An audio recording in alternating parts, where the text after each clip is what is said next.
আসসালামু আলাইকুম, welcome back to my channel Antu cooking BD. যে যেখান থেকে দেখছেন সবাইকে আমার চ্যানেলের তরফ থেকে আন্তরিক শুভেচ্ছা ও অভিনন্দন জানাচ্ছি।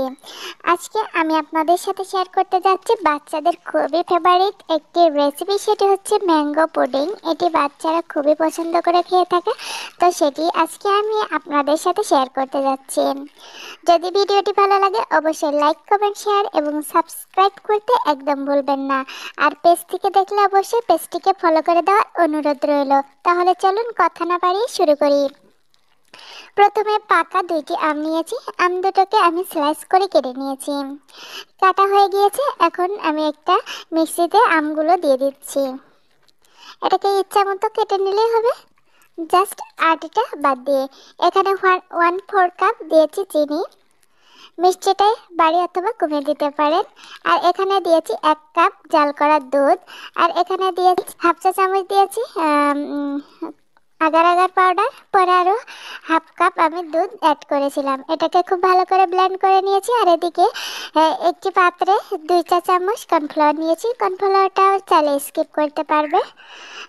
তো এটাকে দিয়ে এর ভিতরে আর একটু সামান্য দুধ দিয়ে এটাকে মিক্স করে নিচ্ছি। তো মিক্স করা হয়ে গিয়েছে, এটাকে আমি এখন প্যানে দিয়ে দিচ্ছি। অবশ্যই এই ম্যাঙ্গোটাকে আগে থেকে চালনি দিয়ে ছেঁকে নিতে হবে, নাহলে কিন্তু খেতে একদম ভালো লাগবে না। আর সেটাকে কর্নফ্লাওয়ারের মিশ্রণটা দিয়ে 2 মিনিট জাল করলে হয়ে যাবে রেডি। আমি এটাকে সেট হওয়ার জন্য এমন একটা বাটি নিয়েছি। এই বাটিতে এটাকে সেট করতে দেব। তো আমার এই বাটিতে হয়ে আরও কিছুটা বাকি ছিল, বেঁচে ছিল, সেটাকে আমি আর একটা টিফিন বাটিতে রেখে দিয়েছি। এটাকে ফ্রিজে আধা ঘন্টার জন্য রেখে দিলে এটা খুব সুন্দর মতো সেট হয়ে যাবে। মাশাআল্লাহ, দেখতে পাচ্ছেন আমার ম্যাঙ্গো পুডিংটা কতটা সুন্দর ও কতটা পারফেক্ট হয়েছে। তো আমার বাচ্চাটা এতটাই পছন্দ করে, ভিডিও শুরু করার আগেই কিন্তু সে কিছুটা খেয়ে ফেলেছে, দেখতে পাচ্ছেন। আর এটা এতটাই পারফেক্ট হবে, দেখতেই পাচ্ছেন। তো এইভাবেই স্লাইস করে কেটে দিতে পারবেন।